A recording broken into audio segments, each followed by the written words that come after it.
Donna Davis. I am here along with Dee Doanes, and Dee has her own PR firm. She also has another business with meditation, but she is an expert in PR here to answer your questions live. And just feel free to write in your questions in the comments, and we'll get to those. But first of all, Dee, tell me a little bit about how you got started in PR.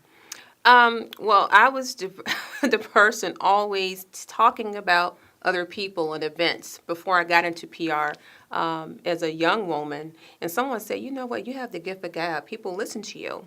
From there, I think I started technically in copywriting and in sales for a large European company. And then I started doing PR for their company. And then after they tanked, I just took that on to other businesses to take on doing public relations. So I don't have formal training in PR. I was just naturally good at talking about people, what they were doing, what they were selling. And that's really important. You don't have to have a ton of experience in terms of whatever degree or having these big time clients, but you have to have a passion for being able to present these wonderful things to people that would want to talk about the brands and the companies. Right. And so you've, we were talking earlier, you scaled back on some of the PR. It all has to do now with people who are in the yoga field or Yes, the health field now? Health and wellness. And a lot of times you can do that. I mean, I worked in marketing and PR for more than 25 years. And so, I mean, I've had clients that I've set up in Forbes and Inc. columnists and things like that. And that got exhausting. We were talking about that earlier. And to do PR on that level, you pretty much are on call 24/7. So now what I do, I just focus on health and wellness and motivational speakers and things along that line because it's less stressful for me. And I can focus on running Shanti Atlanta, my meditation retreat center. And so I have some clients like NatureWise. I've done a massage Envy and North Druid Hills. So because I'm in that segment of the industry, rather, of health and wellness, then people feel like, oh, okay, I really trust her because that is my lifestyle, and I have so many years experience in just doing all sorts of marketing and PR, and it's been an easy transition for me. Yeah.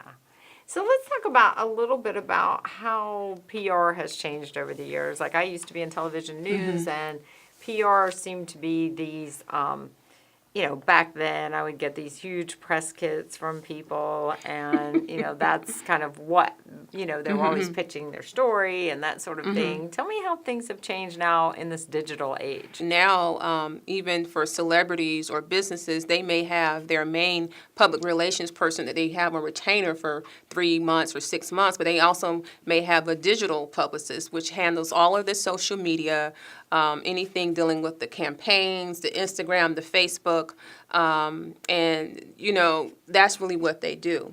So you may hire a firm, a PR firm that handles all of that, which is good, so you have a one-stop shop.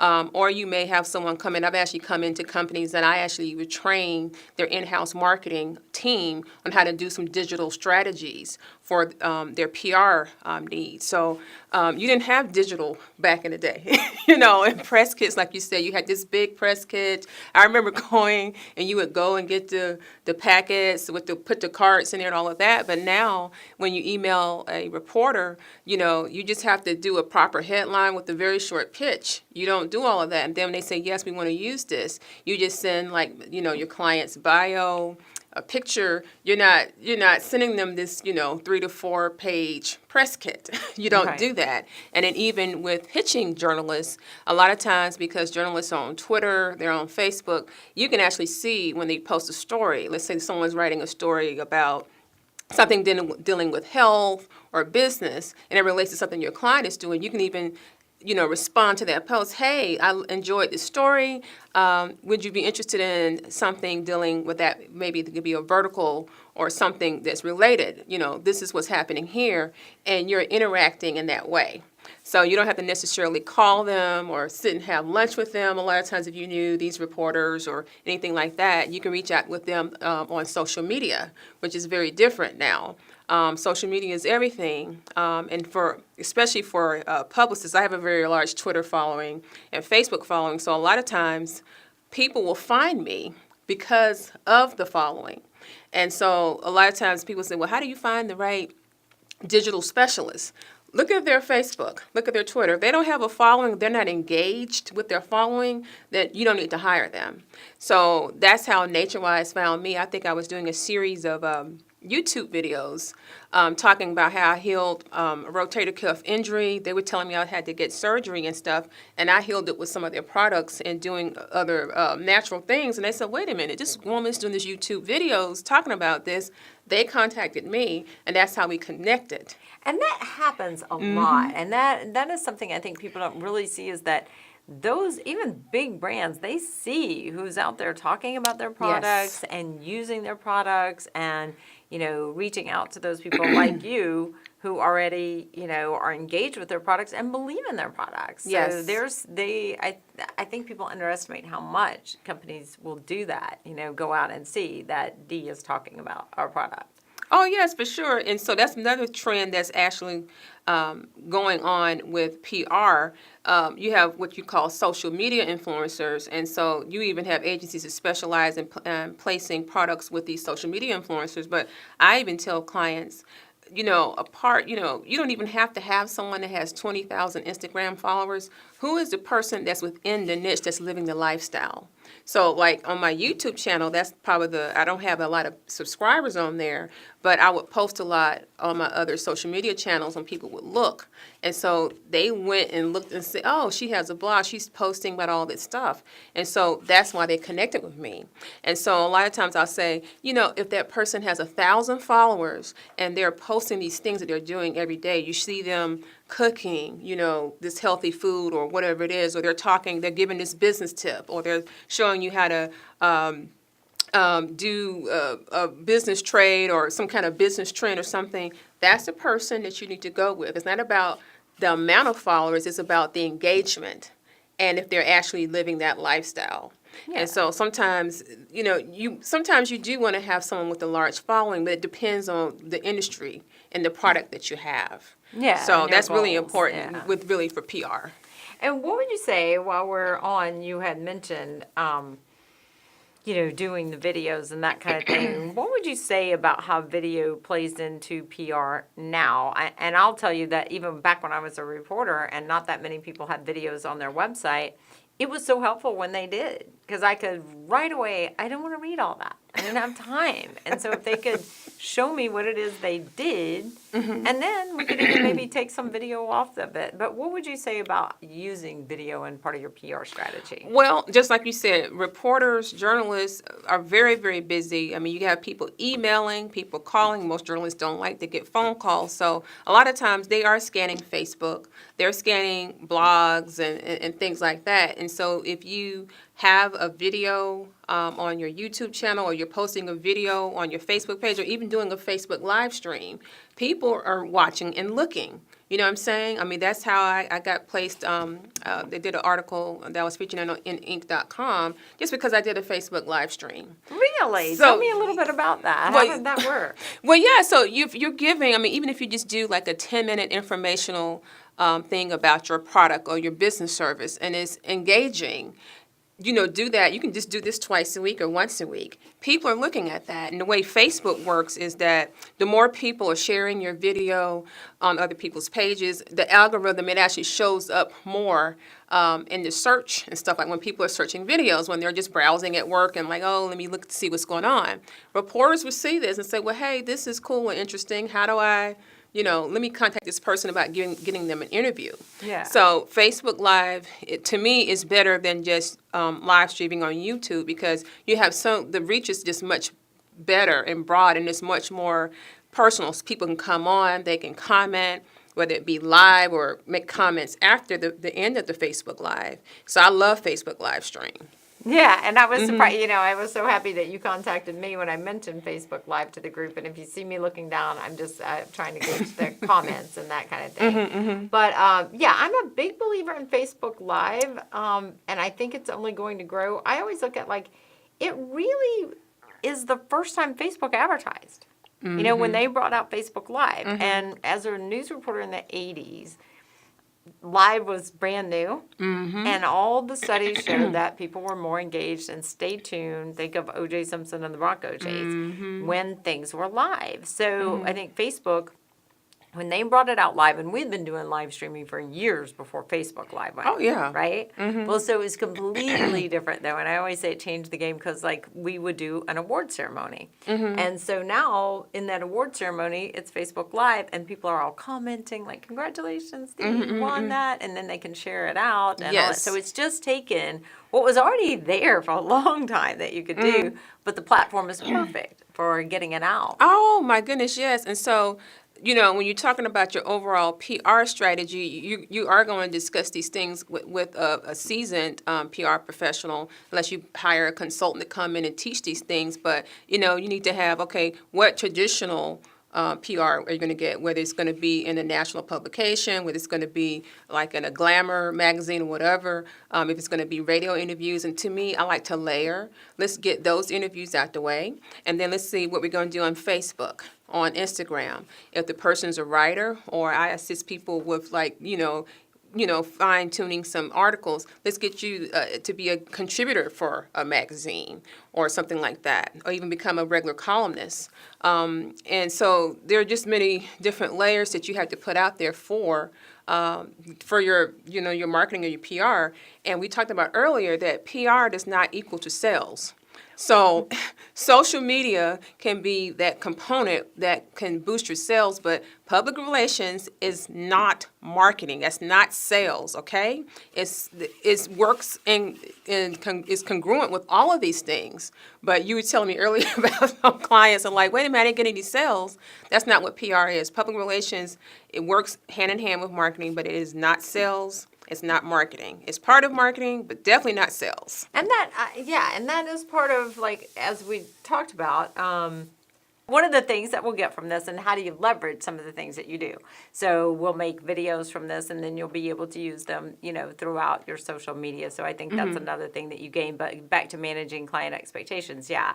I have a client that we got a great piece in a magazine within the local newspaper, and he was upset because he didn't get leads from it. And instead, I look at it like you're constantly building credibility with it.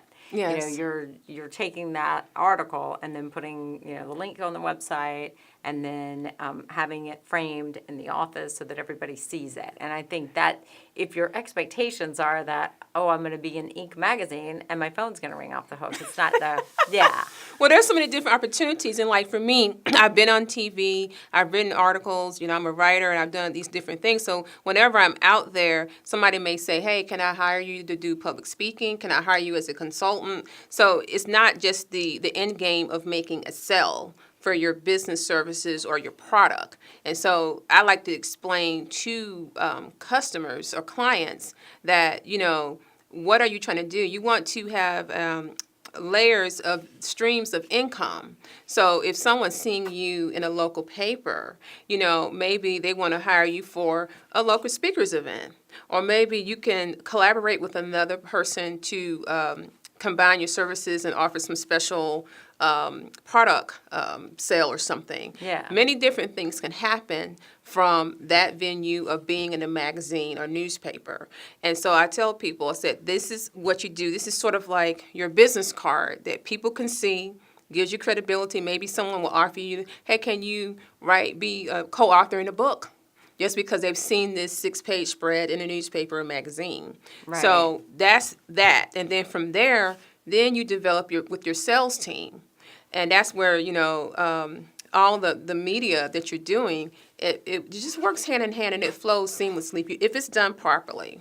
Right. Yeah. And to take all those links and to take all those publications and put them back on your website and build your credibility with it, and to build credibility with, even those new prospects when they come into your office. I think PR is great. And I know like Sarah Blakely built her entire brand on PR, never spent any money on advertising. But for people to think they are going to get PR for free, that's what like they'll be like, well, I want free publicity, and there's a price to everything. Well, there are some things that you can do on yourself, but if we're talking about business owners, or I work with bigger brands or medium-sized businesses.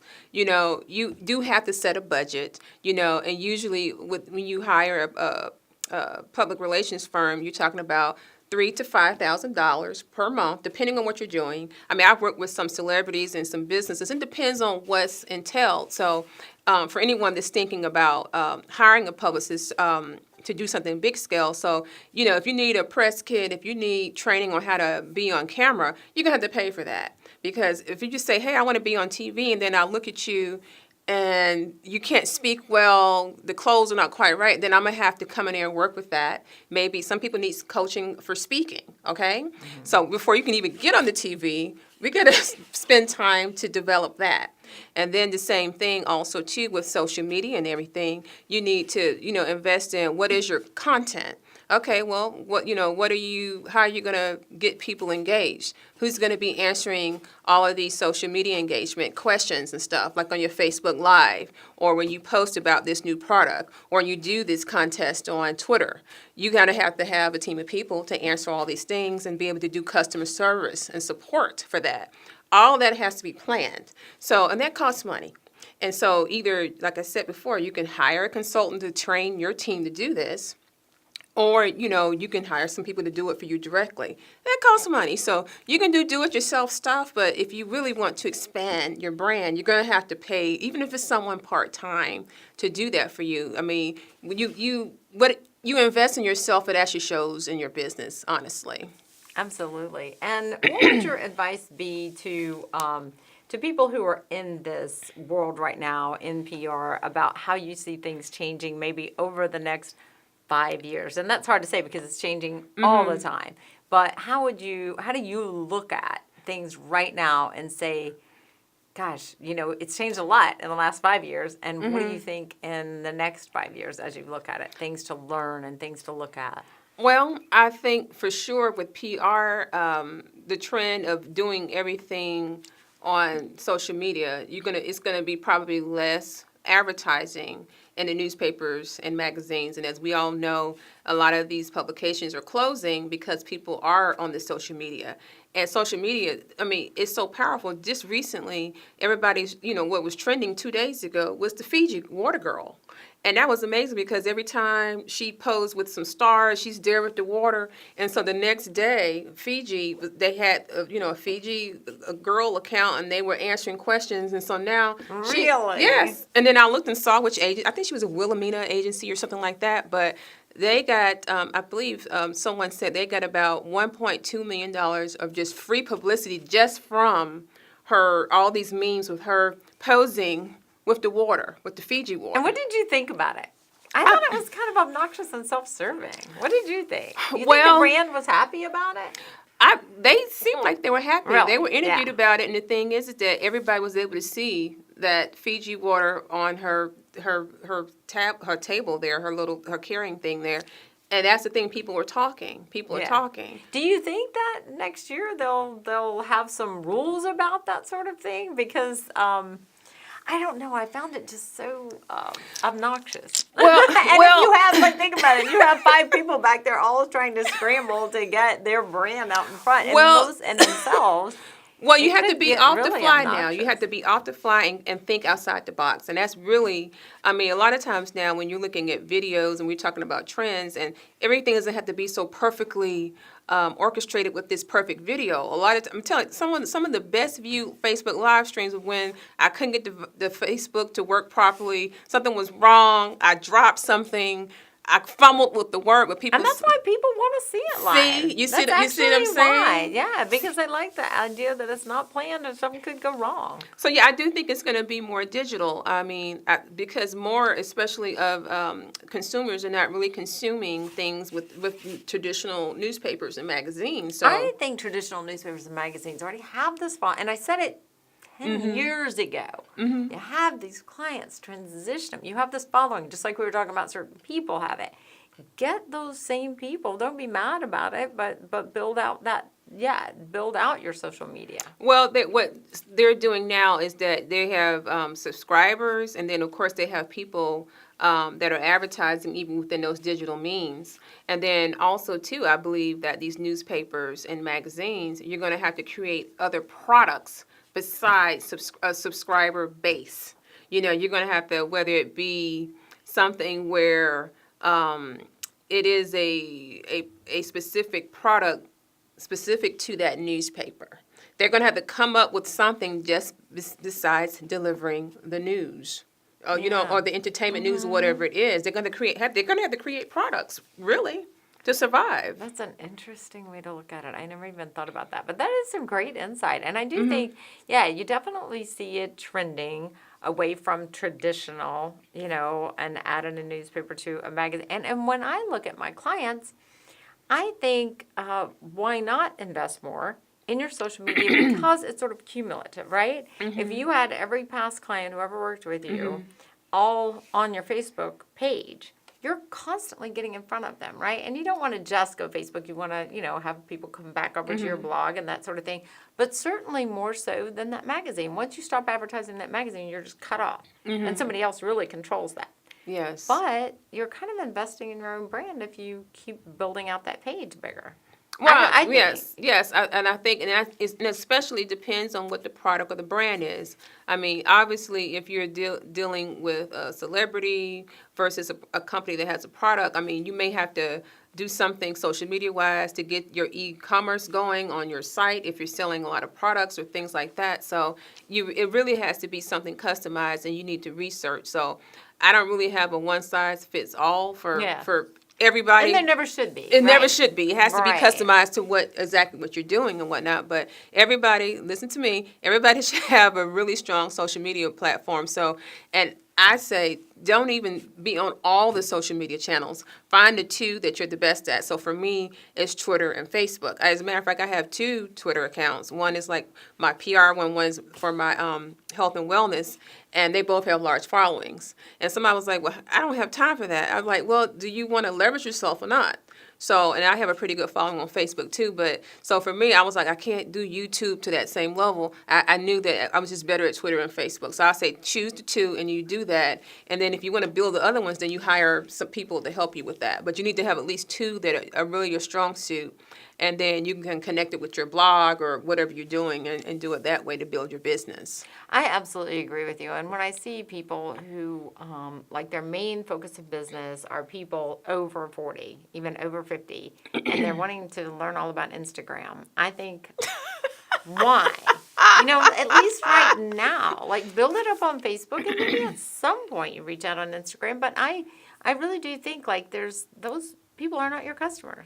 Well, and they're not going to be for a long, long time. Well, it depends. Like, if you are selling, like for fashion brands, Instagram is a must. Absolutely. So fashion, photographers, artists, anything like that, Instagram is really good. And I like Instagram. I don't have a large Instagram following, but I like that. So, I mean, but if you're going to have a brand like that, I talked to a friend of mine that was trying to expand her business, and she makes custom art. She's like, I don't like the Instagram. I'm like, listen, I know someone that was making like $20,000 a month, my daughter's friend, on Instagram. She didn't even have a website. She would post up some beautiful handmade dress, kidding me. and she would say, hey, the 25 people that PM me for whatever, it's $25. I'll ship it today. And she didn't even have a website. So you don't have to have everything perfect, but if you have the right product on the right platform, you can sell it. Later on, she built the website. So people were telling her, you can't do that. I saw it because I bought stuff from her. Yeah. And I was like, she was like, well, I wasn't trying to make this much money a month. You're kidding me. That's awesome. You see what I'm saying? For her. So she found the right Yeah. platform for her. And that is really good if you are a fashion brand. Yeah, I definitely see that. But I do agree with you that don't spread yourself so thin, especially if your budget is small, like trying to do each one of these programs. Just pick a couple that are right for you and go with that. I also, I look at, it's interesting to me, a college student had interviewed me about PR. And bottom line, at the end of the interview, she asked, like, what do you see for the future? And I'm like, you can't ignore this. It's just too powerful. Even if you want to ignore it in a small business, like it used to be that if something negative came out about your company, it couldn't spread like wildfire. Now it can, and so you have to be there, whether you want to be there or not, I think. Well, What are your yeah, thoughts? and I've seen people complain about the yelping and the this and the that. What I think though is that then you have more ways for people to engage with your business and to actually correct mistakes that you have in your business. I mean, If you take it positively, yes. yeah, if you take it positively, Yeah. because people will talk about you, especially if you're in a service business, if it's not right, and maybe you need to streamline some processes to get better customer service, which is why I was saying, especially if you're going to be, I had a client that was like, oh, I have a new product, and I want the people to help design the new product, and then people actually started posting, well, hey, when I called customer service, blah, blah, blah, he was like, oh my God, this is horrible. I said, no, it's not.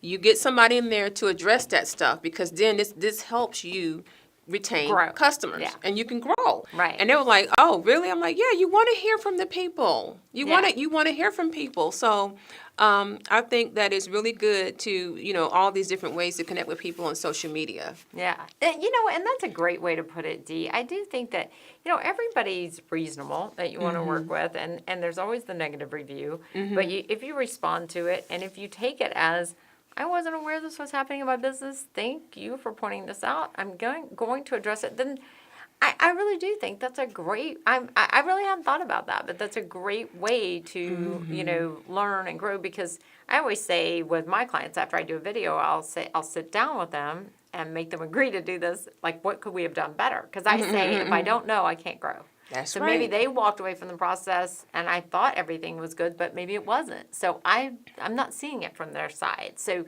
that's a great point. Well, see, I'm used to doing crisis management plans. So a lot of times, especially when brands are doing these national campaigns and whatnot, you have a crisis management plan. Like we call it the 50-step thing. Like, what are the 50 things that could go wrong, and how will you address them? And so that's on a bigger scale. But if you're a small business owner or you have a smaller business, you need to do the same thing too. If you're going to start expanding yourself with whatever type of marketing or public relations, you need to have a crisis management plan that will address what will happen if you do this, present yourself, and these things come up. And so that's really important, because you don't want to look like that that you're not in touch with your customers. That's really Yeah. important. And that kind of deals with more like on the sales end. So I'm kind of the person, I look at everything 360 degrees, and I'll say, hey, what about this? What about this? What about that? So I have a different approach from just doing directly public relations. And it's probably because I've done marketing, and years ago, like I think I told you, I've been a reporter, so I kind of like know what people are thinking, like, well, how would I address this from this angle versus if I was this, if I was a reporter, if I was a salesperson or whatever. So that's how I look at things. You have a very broad experience, which, yesterday I think on the women marketing and communications group of Atlanta, there was some question about marketing versus PR, and I was thinking, yeah, it's all kind of intertwined, but they Yes. are separate. Yes, you for have a sure. broad background and a good understanding of how they all work together.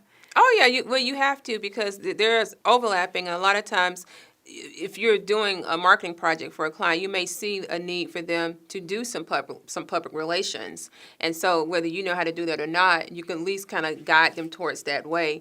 And I always often say to people, if you really want to really leverage somebody and get some multiple streams of income, I have a consultation package where I show people how to become an expert in like 60 days. And so I said, how can you do that? Very easy. With video, blogging, writing, and social media, you can become an expert in a new field unrelated to what you do normally in 60 days if you Wow. follow certain ways to do it. And Yeah. anyone can do it. And people say, no. Yeah, you can if you do the proper steps. Yeah. Well, that's interesting. Anything else that you want to talk about before we go out? I think we're about out of time. I don't know, whatever the questions you want. Yeah, we don't have questions, so I'm disappointed with that. But yeah, we will have all the videos and a playlist of all the videos that you can use. And Okay. thank you for joining us today. Thank you for having me.